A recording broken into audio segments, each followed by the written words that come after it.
Hey everyone, welcome back. I hope you all are great. हम लोग आज start करेंगे बहुत ही interesting chapter, and not only from the academics point of view, not only from the exam point of view, but actually आपकी real life में भी ये चैप्टर बहुत काम आएगा, बिकॉज ये अवेयरनेस क्रिएट करता है। I don't know whether you have heard it earlier or not, but right to information, जिसको हम क्या बोलते हैं, RTI, कौन सी ईयर में आया था? 2005 में आया था।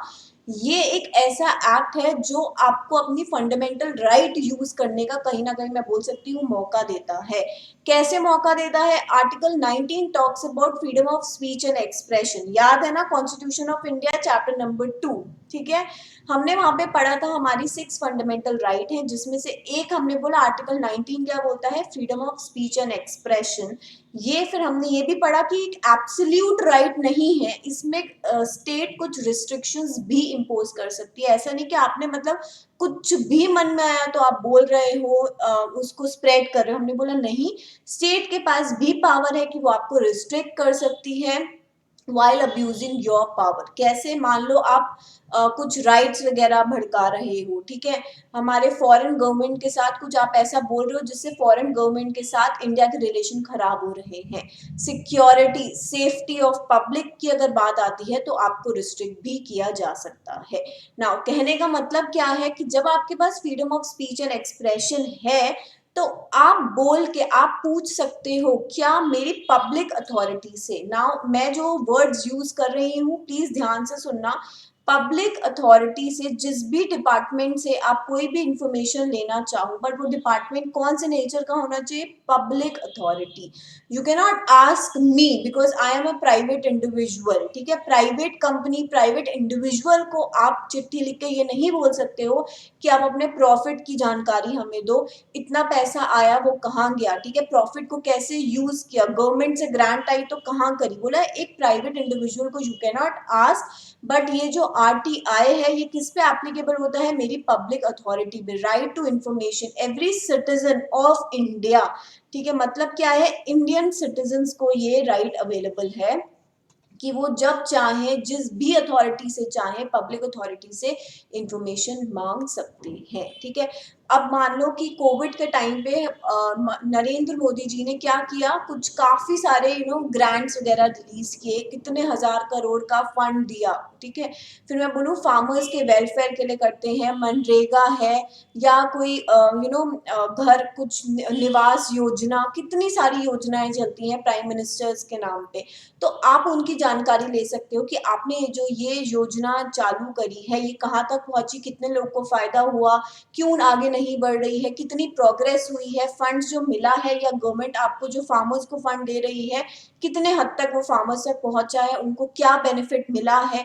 तो सब कुछ आप मेरे पब्लिक अथॉरिटी से पूछ सकते हो, but then exceptions are always there, terms and conditions apply. छोटी सी हर जगह पे जनरली एक स्ट्रिक्ट मार्क होता है। क्या हम पढ़ेंगे यहाँ पे एक्सेप्शंस हैं कि भाई आप कुछ ऐसी बातें जो कि मेरे इंडिया की सिक्योरिटी से रिलेटेड है, ठीक है, या मैं बोलूं कि मेरी फॉरेन गवर्नमेंट ने इंडियन गवर्नमेंट के साथ कोई एक ऐसा क्रूशियल अग्रीमेंट साइन किया, आप उसके बारे में जानकारी लेने के लिए नहीं बोल सकते हो।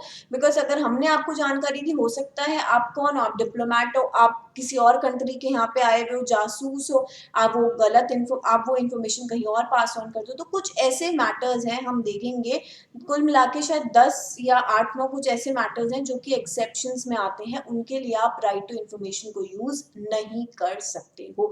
Other than that, you being a citizen of India can ask any information which ever you want to from the public authority, right. Now अब बोलता है right to information act 2005 is an act to provide for setting out the practical regime of right to information for citizen. Citizen कौन से? Indian citizen. To secure access to information under the control of public authority. तो दो चीजें क्या हमने पढ़ी कि Indian citizen होना चाहिए। इंडियन सिटीजन क्या कर सकते हैं, इंफॉर्मेशन किससे ले सकते हैं? हमने बोला पब्लिक अथॉरिटी से गैदर कर सकते हैं। ऐसा ये RTI आने का ऑब्जेक्टिव या पर्पस क्या है? अगर मैं आपको एक बहुत लेमन लैंग्वेज में बताऊं कि ये ट्रांसपेरेंसी, ठीक है, हम गुड गवर्नेंस जो बहुत बोलते हैं ना, वो प्रैक्टिकली हम समझ सकते हैं कि RTI में उसका एक्चुअली एक प्रैक्टिकल एग्जाम्पल है। कि गुड गवर्नेंस, मेरी गवर्नमेंट कैसे काम कर रही है, वो बहुत ट्रांसपेरेंट है, ठीक है। अगर मैं गवर्नमेंट से कुछ पूछ रही हूँ, वो मुझे जवाब दे रहे हैं, मतलब ये क्या है, ट्रांसपेरेंट रिलेशनशिप है ना। तो ट्रांसपेरेंसी मेंटेन करने के लिए, अकाउंटेबिलिटी मेंटेन करने के लिए, दो वर्ड्स तो याद कर लो कि ट्रांसपेरेंसी एंड अकाउंटेबिलिटी मेंटेन करने के लिए in the every public authority basically RTI आया है कि आप अकाउंटेबल कितने हो, कितने रिस्पॉन्सिबल हो आप अपने फंक्शंस को लेके। आपको जितना मेरा गवर्नमेंट ने फंड दिया है वो आपने कहाँ कैसे यूज किया है, उसको बताने के लिए आप अकाउंटेबल माने जाओगे, रिस्पॉन्सिबल माने जाओगे। So that people should know कि जो टैक्सेस आप हमसे कलेक्ट कर रहे हो वो कहाँ यूज हो रहे हैं। और आपको और एग्जाम्पल दूं मैं, हम पढ़ेंगे अभी आगे काफी एग्जाम्पल, कि जैसे मान लो आपने दिल्ली में, ईस्ट दिल्ली में एरिया तो सुना होगा लक्ष्मी नगर, ठीक है, बहुत फेमस है। फेमस क्यों है, कंजस्टेड एरियाज में से एक है वो। आप वहाँ पे कॉलोनीज देखोगे ना, मतलब दो घर ऐसे होते हैं आमने सामने और इतनी सी जगह है नीचे पास होने की, मतलब एक बंदा आराम से दूसरे बंदे के यहाँ कूद के जा सकता है, इतने पास घर होते हैं। वेंटिलेशन तो पता ही नहीं है होता क्या है। तो अगर वहां पे रहने वाला कोई बंदा या कोई भी इंसान ये पूछे कि भाई जो इतनी कंस्ट्रक्शन कर रखी है, इलेक्ट्रिकल वायर्स आपके घर में, आपके कपड़ों से ज्यादा इलेक्ट्रिकल वायर्स दिखती हैं, साथ साथ साथ पोल होते हैं, तारों के झुंड जिसे बोलते हैं ना, वो होते हैं, ठीक है। क्यों ये, मतलब इतना इंक्रोचमेंट क्यों हो रखा है, क्या ये लीगल है या इलीगल? अगर आप ये भी पूछना चाहते हो यू कैन डेफिनेटली आस्क, ठीक है। फिर मैं बोलूँ कई बार क्या होता है कि स्ट्राइक हो जाती है, किसकी, जो गार्बेज क्लीनर्स होते हैं वो लोग स्ट्राइक पे चले जाते हैं, ऐसा मैंने लक्ष्मी नगर में बहुत सुना है, ठीक है। अब आप पूछ सकते हो कि वो क्यों स्ट्राइक पे जा रहे हैं, उनकी सैलरी आपने नहीं पे करी तो कब से नहीं पे करी है, आप उनसे सारी चीजें पूछ सकते हो, अपनी म्यूनिसिपैलिटी से सब कुछ पूछ सकते हो। तो कहने का मतलब क्या है कि आपको राइट है इंफॉर्मेशन गैदर करने का, जिस भी डिपार्टमेंट से चाहो आप उनको क्वेश्चन कर सकते हो। एंड सबसे अच्छा एग्जाम्पल अगर मैं कोट करूं तो बेस्ट एग्जाम्पल क्या होगा, हमारा आईसीएसआई। क्यों, ये भी एक पब्लिक अथॉरिटी है। कैसे पब्लिक अथॉरिटी है, क्योंकि it is like act of the parliament से पास हुई हुई है, ठीक है। तो ये क्या है, ये पब्लिक अथॉरिटी। अब जब हमारे एग्जाम्स होते हैं, रिजल्ट आने के बाद काफी बच्चे आप देखते होंगे कि वेरिफिकेशन ऑफ मार्क्स के लिए अप्लाई करते हैं और for the certified copies allow, मतलब फॉर्म्स वगैरह भरते हैं। आप आईसीएसआई की वेबसाइट पे जाओगे तो फॉर्म ये जो भरते हो फॉर दी सर्टिफाइड कॉपी या for verification of marks of any particular subject, तो 500 रुपए पर सब्जेक्ट आपसे चार्ज किए जाते हैं for to give you the certified copy of your, आपके आंसर शीट की सर्टिफाइड कॉपी आपको मिलना है, या आपके वेरिफिकेशन ऑफ मार्क्स करने के लिए एक सब्जेक्ट के 500 रुपए लिए जाते हैं आपसे, ठीक है। बट यही सेम चीज देखो, अवेयरनेस की कमी होती है, मतलब इतने बच्चे अवेयर नहीं होते या सोचते हैं कि यार ऐसा तो नहीं है कि हम ये रूट फॉलो करें तो हमें नाम मिले। मैं आपको आपकी इन्फॉर्मेशन के लिए बता रही हूँ कि आप आईसीएसआई की वेबसाइट पे जाके ये फॉर्म भर के करना चाहो मोर देन वेलकम कर सकते हो, कोई बुराई नहीं है। बट देन आप अपनी राइट का, आरटीआई का यूज करके, आरटीआई में आप अपनी एप्लीकेशन फाइल करके सेम आंसर शीट, अपने सब्जेक्ट की आंसर शीट, अपने सब्जेक्ट के लिए वेरिफिकेशन ऑफ मार्क्स करा सकते हो। कितने रुपए में, 10 रुपए में। एंड आईसीएसआई को करना पड़ेगा, मतलब there is no if no but. अगर आप उनके पास आरटीआई आई है, किसी स्टूडेंट ने फाइल करी है, then they have to respond to it, ठीक है। एंड कई बार होता है कि बच्चे 10 रुपए, देखो नो, ऐसा नहीं है कि हर कोई हमारी सोसाइटी में इक्वल लेवल पे, हमने बोला नहीं, lot many people are there who can not afford 500 rupees just for the verification of exam, ठीक है। भाई पहले आपने 1200 रुपए का एग्जाम फॉर्म भरा, फिर अगर फॉर एनी रीजन आपके कम मार्क्स आए हैं, आपको लगता है कि नहीं यार मैंने तो पेपर बहुत अच्छा किया था, there is no chance of me getting such lesson marks, ठीक है। तो आप क्या करते हो, वेरिफिकेशन ऑफ मार्क्स के लिए जाते हो। और मैं बोलूँ कि अगर आपको सर्टिफिकेट, कई बच्चे ये भी करते हैं कि भाई अपनी कॉपी निकलवा के देखते हैं कि मैंने क्या, कहाँ पे क्या आंसर कोड किया, जस्ट टू मेक श्योर कि नेक्स्ट अटेम्प्ट में वो ऐसी गलती ना करें, ठीक है। तो everybody can not afford 500 rupees for the certified copies और for the verification of exam. तो आप क्या कर सकते हैं, आप RTI फाइल कर सकते हैं एंड 10 या 15 रुपए के अंदर अंदर आपकी एप्लीकेशन सबमिट होगी, वो ICSI को फॉरवर्ड की जाएगी और आपको रिप्लाई उनको देना होगा, आपकी सुनवाई होगी ही होगी। सो यू कैन, अच्छा मैं ये नहीं बोल रही हूँ कि कर मतलब आप निकलवाना, but just after the exams आप एटलीस्ट ट्राई कर सकते हो एक बार। देखो 10-15 रुपए इज वेरी वेरी नॉमिनल आज के सिनारियो में, so you can very much afford 10 और 15 रुपीज। तो आप ये एक बार ट्राई करके देखना, so that you come to know the actual site की कैसे काम करते हैं, एक्सपीरियंस के लिए यू कैन डू दैट, ठीक है। तो चलो स्टार्ट करते हैं। हमने क्या बोला, ये इनका बेसिकली RTI क्या मेंटेन करता है, transparency and accountability in the working of the public authority, the constitution of the central information commission and state information commission and for matters connected therewith or incidental देयरटू। हम यहाँ पे देखेंगे information commission दो है हमारे, एक सेंट्रल इंफॉर्मेशन कमीशन और एक स्टेट इंफॉर्मेशन कमीशन, इनके बारे में भी हम काफी डिटेल में पढ़ेंगे। सो राइट टू नो बोलता है, before dwelling on the RTI Act 2005 mention should be made that in RP Limited versus Indian Express newspaper, Supreme Court read into Article 21 the right to know, ठीक है।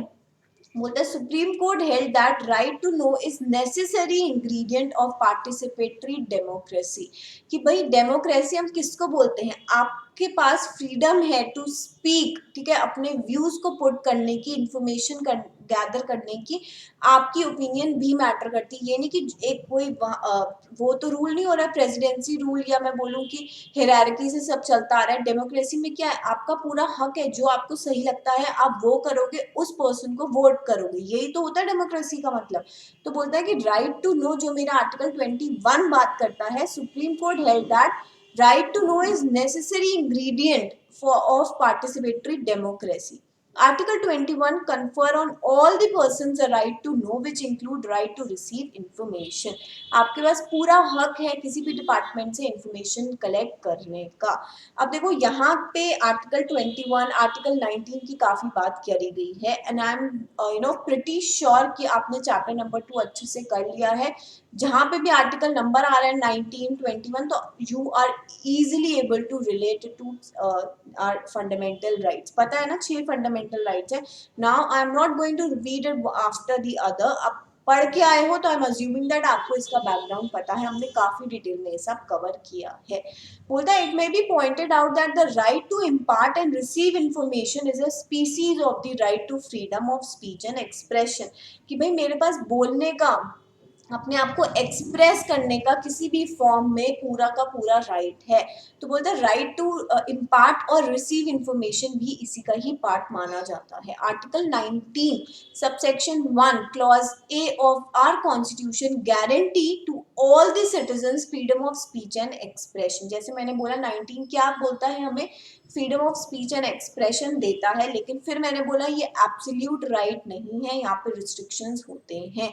ऐसा नहीं है कि आप हमारे प्रेसिडेंट को, प्राइम मिनिस्टर को और जो भी मेरे डिग्निफाइड ऑफिशियल्स हैं उनको आप खुलेआम कुछ भी बोल रहे हो। हमने बोला कुछ तो रिस्ट्रिक्शन लगानी पड़ती है, अदरवाइज पब्लिक तो फिर उसका मिसयूज भी कर सकती है। At the same time article 19 clause 2 permits the state to make any law in so far as such law imposes reasonable restriction on the exercise of rights, जैसे मैंने बोला conferred by article 19(1)(a) of the constitution in the interest of, क्या ध्यान में रखते हुए state आप पे रिस्ट्रिक्शन इम्पोज कर सकती है, जो मेरा आर्टिकल 19(2) बोलता है कि भाई इंडिया की integrity, sovereignty, security, public interest को ध्यान में रखे। अगर मेरी स्टेट को लगता है, स्टेट की डेफिनेशन कहाँ दी है, आर्टिकल 12 में दी, अगर मेरी स्टेट को लगता है कि भाई ये पॉइंट ऐसा आ चुका है जहाँ पे मुझे थोड़ी रिस्ट्रिक्शन लगानी पड़ेगी, otherwise situation out of control हो सकती है, इंडिया की इमेज पे बात आ सकती है, तो they can definitely do that.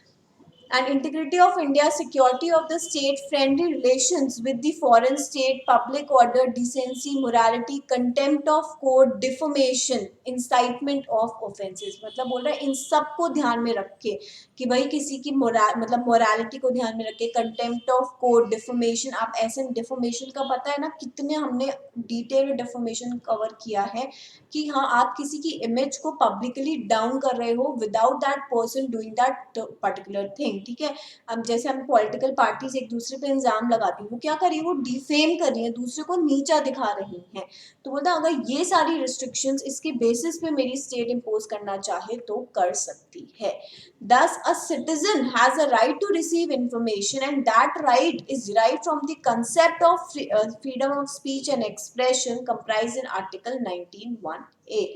The state is not only under an obligation to respect the fundamental rights of citizens, but it is equally under obligation to ensure conditions under which these rights can meaningfully and be effectively enjoyed by one and all. Right to freedom of speech and expression in Article 19(1)(a) carries with it the right to propagate and circulate one view. भाई freedom of speech and expression का मतलब क्या है? जो मुझे बोलना है, I am मतलब मेरे पास राइट है, मैं बोलूंगी, nobody can stop me from saying anything, ठीक है। अब जैसे मैं बात करूं तो कितने सारे हमारे रिलीजियस गुरुज होते हैं, ठीक है। अब वो क्या करते हैं भाई, अपनी नॉलेज इम्पार्ट कर रहे हैं, तो उनपे कोई रिस्ट्रिक्शन नहीं है, आपके पास फ्रीडम है। फंडामेंटल राइट आपको ये देता है कि freedom of speech and expression है, आप अपने व्यूज को प्रोपोगेट कर सकते हो, सर्कुलेट कर सकते हो, and opinion subject to reasonable restriction. हमेशा बोला कि इस पे रीजनेबल रिस्ट्रिक्शन स्टेट लगा सकता है, as mention above. The prerequisites for enjoying this right is knowledge and information. Information adds something new to our awareness and remove vagueness of our idea. Information क्या करता है कि भाई मुझे अगर किसी के बारे में प्रॉपर नहीं पता है, ठीक है, थोड़ा बहुत सुना है, आई am not very much sure, तो इन्फॉर्मेशन गैदर करने से मेरी नॉलेज बढ़ती है और ऑब्वियसली अवेयरनेस क्रिएट होती है। अच्छा, अब देखो आपने आई होप सो आपको पता होगा स्टार+ पे अब तो अब नहीं आता है, बट अब तो ये चैनल के नाम भी एकदम once in a blue moon सुनने को मिलते हैं। स्टार+ पे एक शो आता था सत्यमेव जयते, संडे को आता था, आई गेस अराउंड 11 AM, ठीक है शायद, ठीक है। और वो उसको होस्ट कौन करता था? आमिर खान होस्ट करते थे। अब सत्यमेव जयते में RTI के बारे में काफी अवेयरनेस क्रिएट करी, and one of the example is RTI in our everyday life. बोलता है the right to information act as revealed shocking instance of corruption and ineffective governance. कि भाई हमने क्या बोला, मेरा राइट टू इन्फॉर्मेशन का अगर मैं मोटा मोटा ऑब्जेक्टिव देखूं तो ट्रांसपेरेंसी, अकाउंटेबिलिटी क्रिएट करना है। उससे हमें पता चलता है कि जो मेरी गवर्नमेंट है वो कितने दूध में और कितने पानी में, जितना वो अपने आप को पॉलिटिकल पार्टीज बताती हैं कि हम ये काम कर रहे हैं, ये स्कीम ला रहे हैं, पॉवर्टी लाइन से के लोगों को इतना दे रहे हैं, इतना राशनिंग दे रहे हैं, इतनी गेहूं फ्री दे रहे हैं, तो क्या देखो बुक्स में तो बातें बहुत हो सकती हैं, लेकिन actually practical situation is more than words, ठीक है। बहुत खराब होती है हालत। भाई कॉन्ट्रैक्ट हो जाता है कि यहाँ पे रोड आएगी किसी गांव के अंदर, इलेक्ट्रिसिटी आएगी, बट वो पैसा कहाँ चला जाता है, ना आज तक कोई रोड आती है, ना ही वहाँ पे इलेक्ट्रिसिटी पहुंचती है। तो मतलब क्या है, RTI से आप गवर्नमेंट की क्लियर पिक्चर देख सकते हो। एक एग्जाम्पल था, होता है but citizens have also use this app to gather information about different aspects of their immediate surrounding और their day to day lives. Here are some examples. ये जो RTI के एग्जाम्पल्स हैं ये किसके हैं? सत्यमेव जयते के हैं, ठीक है। आप देख सकते हो, शायद आप देखते भी होंगे, सत्यमेव जयते आमिर खान का शो था, उनके एग्जाम्पल्स है। वहाँ पे ऐसा मतलब उन्होंने पोर्ट्रे किया था कि देखो इन्होंने RTI का यूज करके इनको ये बेनिफिट मिला है। So if you people are aggrieved by any of the move of public authority, you can also file the RTI for the same. बोलते हैं rickshaw puller gets fund to build his out house after filing the RTI। कैसे? बोलता है मजलूम Nadab, a 77-year-old rickshaw puller in Bihar, built his house after using the Right to Information Act, ठीक है। Although his house was promised under the Indira Awas Yojana, जैसे मैं बोल रही हूँ ना, गवर्नमेंट बहुत सारी योजना लेके आती है, तो वैसे उनमें से एक क्या थी, इंदिरा आवास योजना में बोला गया था कि भाई सबको हम घर फ्री बना के देंगे। The countries national housing scheme, it took him many years to avail its benefit. In fact, 5 years after applying as a potential beneficiaries, authority asked 5,000 to process his application. मतलब क्या कि इतने सालों बाद भी उसके बाद उनको क्या बोला गया कि आपके एप्लीकेशन को प्रोसेस करने के लिए हमें 5,000 चाहिए। अब खुद सोचो, जो पर्सन रिक्शा पुलर है वो महीने के में बहुत होगा तो मान लो 3,000 कमाता होगा। अब आप उससे एप्लीकेशन फाइल करने के लिए 5,000 बोल रहे हो, तो मतलब आपके अंदर कुछ खोट है ना, कुछ करप्शन है कि आपको पता है वो बंदा दे ही नहीं पाएगा। जब उसकी मंथली इनकम इतनी है, आप उसको सिर्फ एक एप्लीकेशन के 5,000 मांग रहे हो, तो वो कहाँ से कर सकता है। तो बोलते हैं at this point he refuse to buckle down and fought the system by filing the RTI application. Obviously उनके पास नॉलेज होगी कि उन्होंने क्या किया, वो सिस्टम के अगेंस्ट लड़े और उन्होंने आरटीआई एप्लीकेशन फाइल करी। In his application Nadaf asked for a progress report on the Indira Awas Yojana. जैसे मैंने बोला कि आप गवर्नमेंट से उनके प्रोजेक्ट्स के बारे में पूछ सकते हो, तो उन्होंने आरटीआई फाइल करके वो प्रोजेक्ट्स के बारे में इंफॉर्मेशन मांगी कि उसकी कितनी प्रोग्रेस हुई है। तो बोलते हैं and when he would be given the funds promise to him, और उनको ये फंड्स कब मिलेंगे जो उनको सरकार ने प्रॉमिस किए थे। When the block development officer received the RTI application he called Nadaf and gave him the first instalment of 15,000 कि भाई गवर्नमेंट की क्या स्कीम थी, हम आपको पैसे देंगे, आप घर बनाना। ठीक है, उन्होंने कुछ नहीं किया ऐसा। सो ही आज कि भाई उस योजना का क्या हुआ जो गवर्नमेंट ने प्रोमिस दिए थे घर बनवाने के, कि आप हमें इंस्टॉलमेंट पैसे दोगे और हम अपना घर बनाना स्टार्ट करेंगे। कितने सालों तक कुछ नहीं हुआ, लेकिन जब उन्होंने आरटीआई फाइल करी तो फिर उनको बुलाया गया और फर्स्ट इंस्टॉलमेंट दी गई। तो this is the power of the RTI. So whenever you are in trouble और you want to know something out कि आपने कोई गवर्नमेंट प्रोजेक्ट में पैसे लगाए हैं, या मैं बोलूँ कि भाई कुछ अश्योरेंस मिला था गवर्नमेंट साइड से, आप पब्लिक अथॉरिटी का कुछ भी जानना चाहते हो, तो you can definitely avail the benefits of the RTI. And ये झूठ नहीं है, दिस इज डैम ट्रू कि RTI helps you getting the right information, because एक हम पढ़ेंगे सर्टेन टाइम लिमिट भी यहाँ पे मेंशन है कि within that time frame you have to reply. Now, another example, 9-year-old files an RTI for his lost bicycle. बोलता है when 9-year-old Pranav bicycle was stolen, he went to file FIR report, but the police refused, ठीक है, to file it until it got a purchase receipt and proof that the bicycle was stolen. Pranav then used the RTI Act, shooting a letter to the Delhi Deputy Commissioner of Police asking why his complaint was not registered. He also asked for the compensation of 2,500. Pranav repeated attempts forced the police to act. They came to his house to inquire about the theft and FIR was finally registered. Pranav might not have got his bicycle back, but he has certainly proved a point कि भले उसकी cycle, क्योंकि देखो यार cycle, phone, ये कुछ ऐसी चीजें हैं जो एक बार चोरी हुई तो मतलब हुई। ठीक है, अब हमारा इंडिया का जो आप एडमिनिस्ट्रेटिव सिस्टम है जिसमें से पुलिस भी एक है, बहुत स्ट्रॉन्ग हम नहीं बोल सकते उनको, दो दे ट्राई देयर बेस्ट, ठीक है, हम सबको पता है, बट इतना स्ट्रॉन्ग नहीं है कि एक बार फोन चोरी हुआ, बाइसिकल चोरी हुई तो you can not go. Even आप गोल्ड तक के लिए पुलिस के पास जाते हो तो they will ask you, you know, an number of question, solution is 0।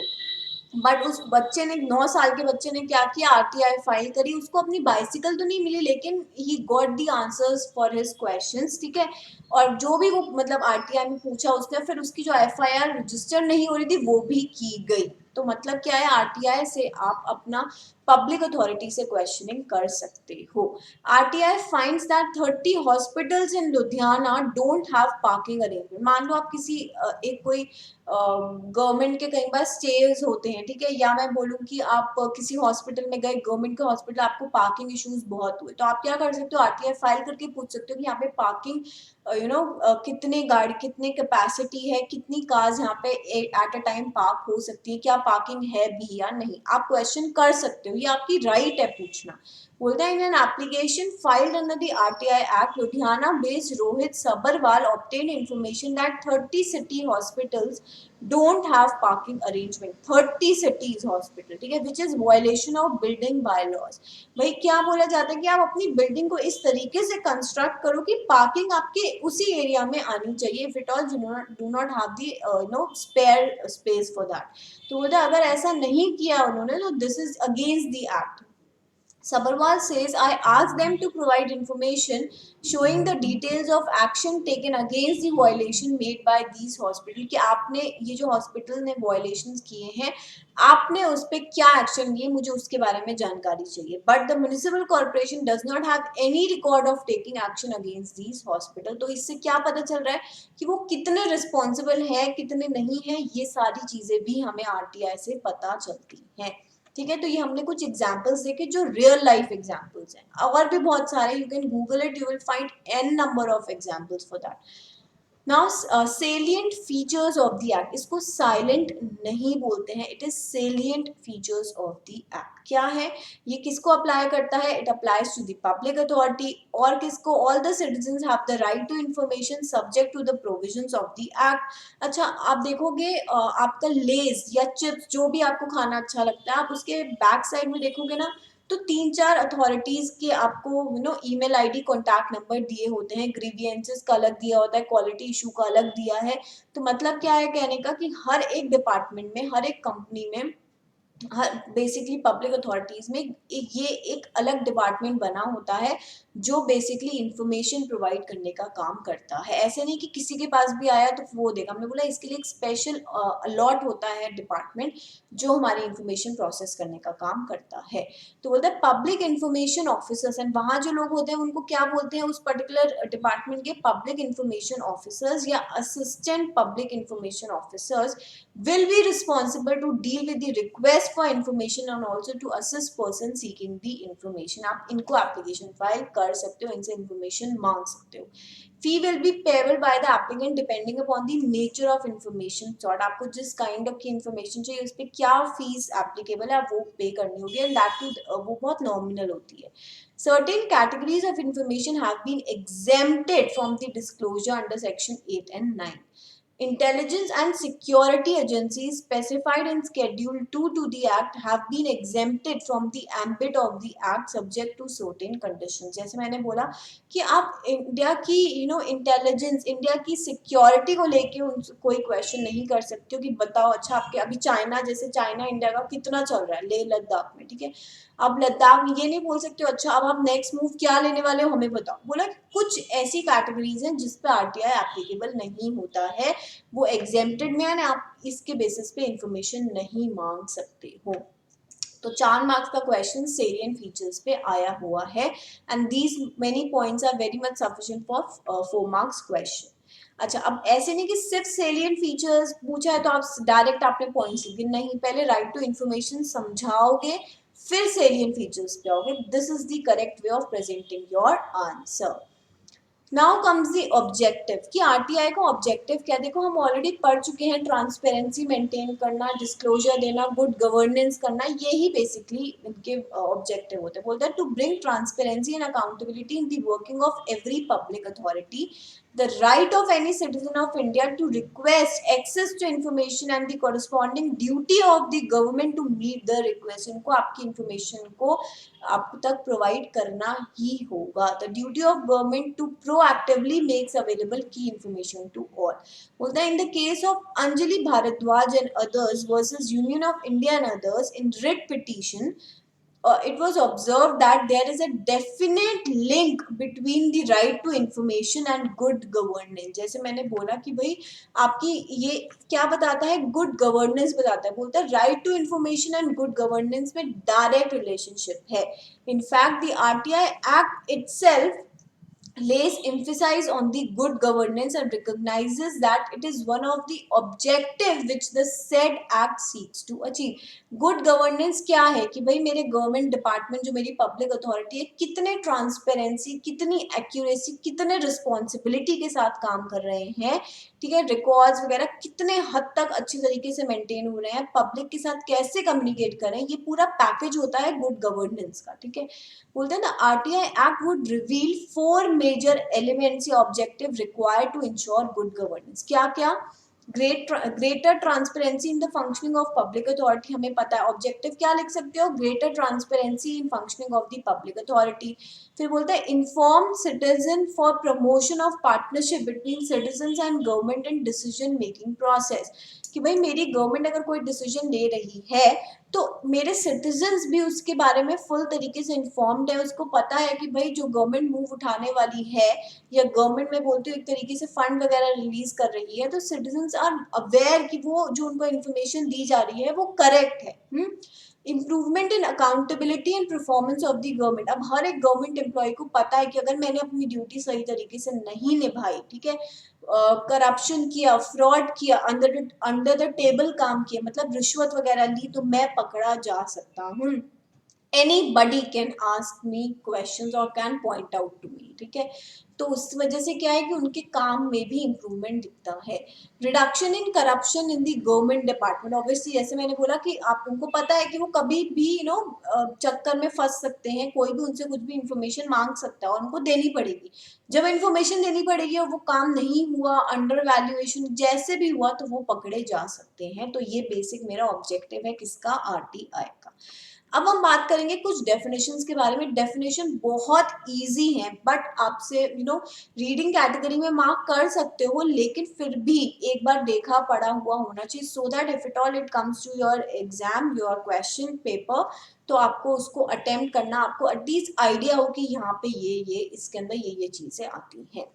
जैसे the meaning of important term has been incorporated under section 2, हमें पता है डेफिनेशंस जनरली कहाँ होती है, सेक्शन 2 में होती है। तो पब्लिक अथॉरिटी क्या है, बोलता मीन्स एनी अथॉरिटी और बॉडी और institution of self government establish और constituted by or under the constitution, ठीक है, by any other law made by parliament, by state legislature, by notification issued or order made by appropriate government। पता है ना public authority मैंने क्या बोला कि पब्लिक अथॉरिटी जब मैं बोल रही हूँ तो आरटीआई सिर्फ पब्लिक अथॉरिटी पे ही एप्लीकेबल होता है।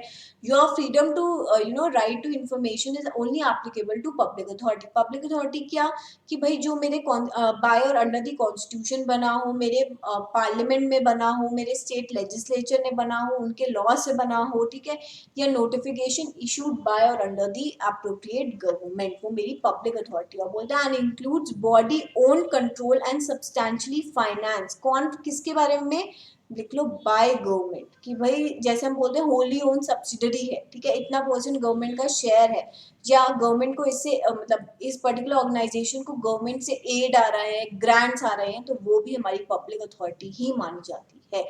सेकंड बोलता है non government organisation NGO substantially financed and directly or indirectly by funds provided by appropriate government, कि अगर एक एनजीओ को उसके गवर्नमेंट से हमारी फाइनेंस आ रहे हैं, फाइनेंशियल असिस्टेंस मिल रही है, ग्रांट्स मिल रहे हैं, तो वो भी मेरी पब्लिक अथॉरिटी ही है। तो आपको नाम याद होने चाहिए कि भाई जो मेरे कॉन्स्टिट्यूशन में बात बोली गई है, जो मेरे बाय और any other law of the parliament से बना है, स्टेट लेजिस्लेचर से बना है, notification issued by the appropriate government, और इसके अंदर इंक्लूड क्या होता है, एनजीओ जिनको मेरी गवर्नमेंट फाइनेंशियल असिस्टेंस देती है, या फिर ऐसी बॉडी ओन कंट्रोल और सब्सटैंशियली फाइनेंस बाय गवर्नमेंट, ये सारा मेरा पब्लिक अथॉरिटी में कवर होता है। देन रिकॉर्ड्स क्या है, कि हमने बोला कि पब्लिक अथॉरिटी प्रॉपर अगर रिकॉर्ड्स मेंटेन करती है, तो अगर आरटीआई में मैंने उसके बारे में पूछा, ठीक है, उन रिकॉर्ड्स के बारे में हम पूछ सकते हैं। तो वो रिकॉर्ड्स का मतलब क्या, हमने बोला कोई भी डॉक्यूमेंट, मैन्युस्क्रिप्ट और फाइल मेरा रिकॉर्ड है।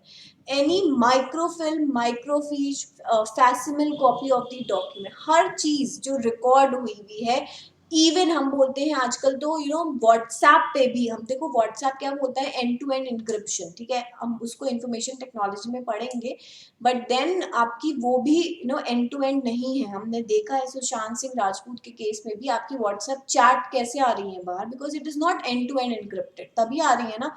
चलो वो बात अलग है, बट हम बोला किसी भी वे में अगर आपकी इंफॉर्मेशन स्टोर हुई है, that is your record. any reproduction of image embodied in such microfilms, ठीक है, any other material produced by computer or any other device is your record। Information क्या है, बोलता है any material in the form including records, documents, memos, email तक आपकी मतलब क्या है, इंफॉर्मेशन है। Opinions, advises, press release, circular, order, log books, contract, report, paper, samples, ये सारे के सारे आपके इंफॉर्मेशन की डेफिनेशन में इंक्लूड होते हैं। देखो, there is nothing new to explain in it, only you have to learn it, ठीक है। आपको ये डेफिनेशंस जैसे इन्फॉर्मेशन की पता होनी चाहिए, पब्लिक अथॉरिटी क्योंकि बार बार यूज हो रहा है तो आपको पता होना चाहिए क्या क्या चीजें पब्लिक अथॉरिटी में आती है। देन राइट टू इन्फॉर्मेशन क्या है, राइट टू इन्फॉर्मेशन का मतलब क्या है, बोलता है means the right to information accessible under this act which is held by or under the control of public authority.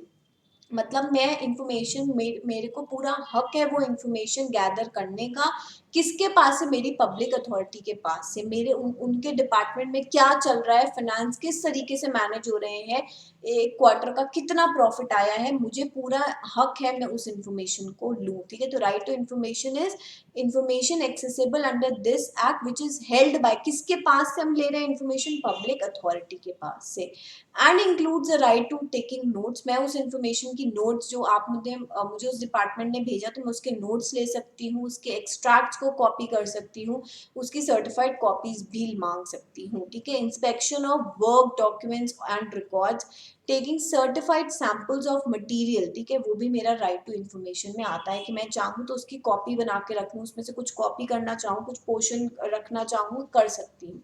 Obtaining information in the form of disc, floppy, tapes, video cassettes, ठीक है, in any other electronic mode or through print out where such information is stored in a computer or any other device. बोलता है electronic mode में भी मैं उनसे information मांग सकती हूँ, मेरा राइट टू इन्फॉर्मेशन में आता है कि भाई उन्होंने मुझे कोई डिस्क में दे रहे हैं, फ्लॉपी दे रहे हैं, पेन ड्राइव दे रहे हैं, या किसी और इलेक्ट्रॉनिक मोड में आते हैं, वो किसकी डेफिनेशन में आता है, राइट टू इन्फॉर्मेशन में। Then comes the definition of third party. आप देखोगे यहाँ पे आएगा एक थर्ड पार्टी टर्म यूज हुआ है, इसलिए इसका मीनिंग भी समझना जरूरी है। देखो, जब एक पब्लिक अथॉरिटी दूसरी पब्लिक अथॉरिटी से कुछ इंफॉर्मेशन मांगती है तो हमने उसको थर्ड पार्टी का नाम दिया। ऐसे क्या है, सिटीजन्स मांग रहे हैं हमारी पब्लिक अथॉरिटी से, बट मैं क्या बोल रही हूँ, एक पब्लिक अथॉरिटी रिक्वेस्ट करती है दूसरी पब्लिक अथॉरिटी को, means a person other than the citizen making a request for information includes a public authority, ठीक है। एक पब्लिक अथॉरिटी जब दूसरी पब्लिक अथॉरिटी से कुछ इंफॉर्मेशन मांगती है तो हमने उसको थर्ड पार्टी का नाम दिया है, राइट। तो हमने इसमें आज अभी क्लास में क्या पढ़ा, हमने डेफिनेशंस पढ़ी, हमने सेलिएंट फीचर्स पढ़े, हमने इसके ऑब्जेक्टिव्स के बारे में भी काफी अच्छे से पढ़ा है। अब हम जो ऑब्लिगेशंस ऑफ पब्लिक अथॉरिटी है हम अपनी नेक्स्ट क्लास में स्टार्ट करेंगे। थोड़ा सा, मैं ये नहीं बोल सकती बहुत छोटा चैप्टर है, बट हाँ बहुत लेंथी भी नहीं है, बट इंटरेस्टिंग है। सो अब हम यहाँ ऑब्लिगेशंस ऑफ पब्लिक अथॉरिटी अपनी नेक्स्ट क्लास से स्टार्ट करेंगे, बट यहाँ तक आपको पब्लिक अथॉरिटी की डेफिनेशन, राइट टू इन्फॉर्मेशन की डेफिनेशन, इन्फॉर्मेशन में क्या आता है, बेसिक आइडिया होना चाहिए, plus salient features and objective तो पता ही होने चाहिए, बिकॉज हमने देखा कि 4 से 5 मार्क्स का क्वेश्चन यहाँ से बन सकता है। तो चलिए मिलेंगे अब नेक्स्ट क्लास में, टिल देन टेक केयर।